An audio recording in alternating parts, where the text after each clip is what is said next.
كتاب أنزلناه إليك مبارك ليدبروا آياته وليتذكر أولو الألباب.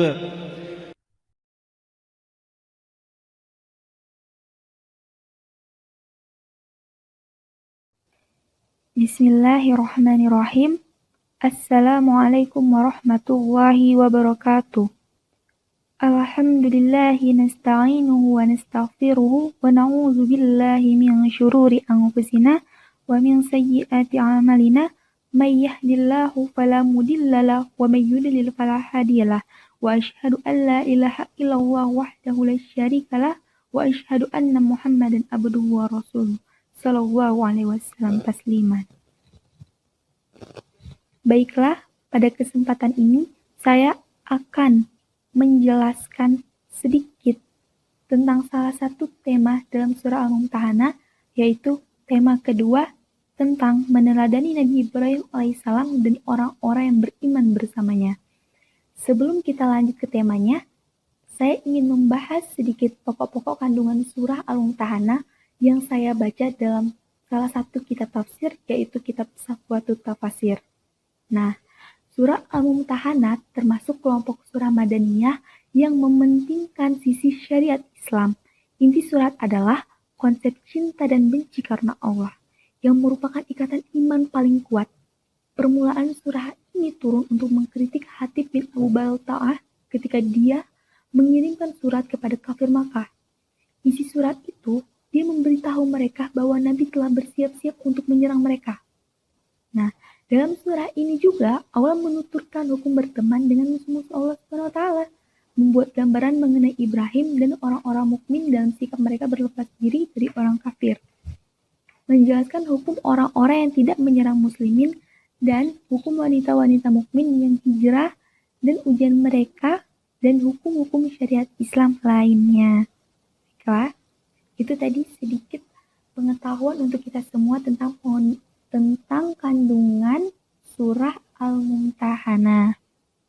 Selanjutnya langsung saja kita membahas tema kedua, yaitu menyangkut ayat 4 sampai ayat 7.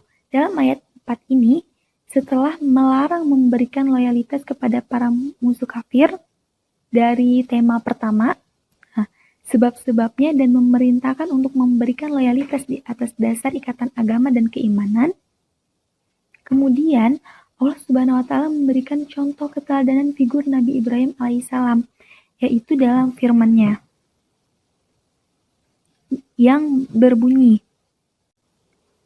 kurang lebihnya begini.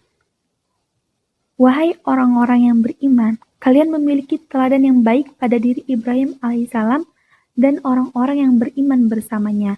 Ketika mereka mengatakan kepada kaum mereka yang kafir kepada Allah, sungguh kami berlepas diri dari kalian serta dari Tuhan-Tuhan dan tandingan-tandingan yang kalian ibadahi selain Allah. Kami kafir kepada kalian dan mengingkari kekafiran kalian. Di antara kami dan kalian akan tampak permusuhan dan kebencian selama-lamanya, karena kekafiran kalian sehingga kalian mau beriman kepada Allah saja. Namun, tindakan Ibrahim memohonkan ampunan untuk ayahnya tidak termasuk teladan itu. Karena apa? Karena itu terjadi sebelum Ibrahim mengetahui secara jelas bahwa ayahnya merupakan musuh Allah. Nah, setelah dia mengetahui secara jelas bahwa ayahnya musuh Allah, dia pun berlepas diri dari perkataan tersebut. Lalu Ibrahim berkata, nah ini di akhir ayat yang berbunyi, A'udzu billahi minasy syaithanir rajim. Bismillahirrahmanirrahim. Rabbana 'alaika tawakkalna wa ilaika anabna wa ilaikal masir. Rabbana la taj'alna fitnatan lil ladzina kafaru waghfir lana Rabbana innaka antal azizul hakim. Dalam ayat tadi, Allah Subhanahu wa Ta'ala menyebutkan keteladanan lain Nabi Ibrahim alaihissalam menyerahkan semua urusannya kepada Allah Subhanahu wa Ta'ala sebagaimana yang dipanjatkan dalam doanya yang tadi, dalam ayat 5 tadi yang telah dibacakan. Nah, di akhir ayat disebutkan dua sifatnya berhubungan dengan sikap tawakal Nabi Ibrahim, yaitu karena Allah Subhanahu wa Ta'ala Maha Perkasa yang tidak terkalahkan dan Maha Bijaksana dalam mengatur ciptaannya dengan sempurna tanpa ada sedikit pun ada cacat dan kekeliruan, yaitu Al-Azizul Hakim. Kemudian pada ayat 6 Allah Subhanahu wa Ta'ala mempertegas perintah untuk meneladani Nabi Ibrahim alaihissalam dan orang-orang beriman bersamanya. Allah Subhanahu wa Ta'ala juga menjelaskan kebermanfaatan dan efektivitas keteladanan tersebut. Nah, kebermanfaatan dan efektivitas keteladanan tersebut berlaku hanya bagi mereka yang memiliki dua sikap. Sikap apa?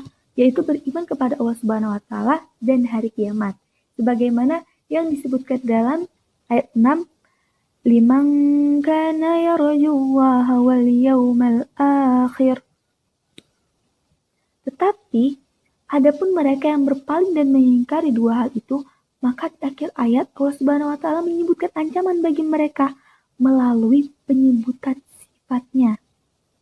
Dialah yang maha kaya, tiada butuh apapun dari makhluknya, sedikit pun maha terpuji atas perbuatannya, dan yang memuji orang-orang yang taat kepadanya.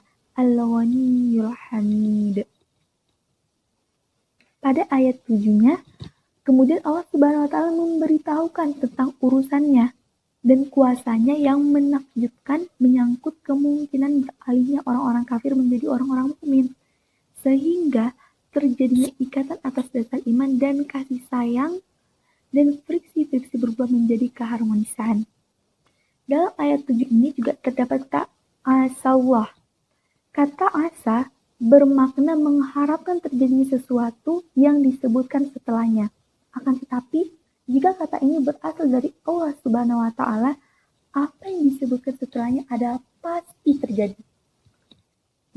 Di akhir ayat, Allah Subhanahu wa Ta'ala menegaskan tentang kuasanya, pengampunannya, dan kasih sayangnya terhadap mereka yang bertobat, hendak berubah, dan beriman. Ghafurur Rahim. Baiklah, ini yang bisa saya jelaskan dan saya presentasikan. Semoga bisa bermanfaat untuk semua ikhwan dan akhwat yang melihat ini, untuk saudara-saudara sekalian. Selanjutnya, saya minta maaf atas segala kekurangan. Wabillahi taufiq wal hidayah. Wassalamualaikum warahmatullahi wabarakatuh.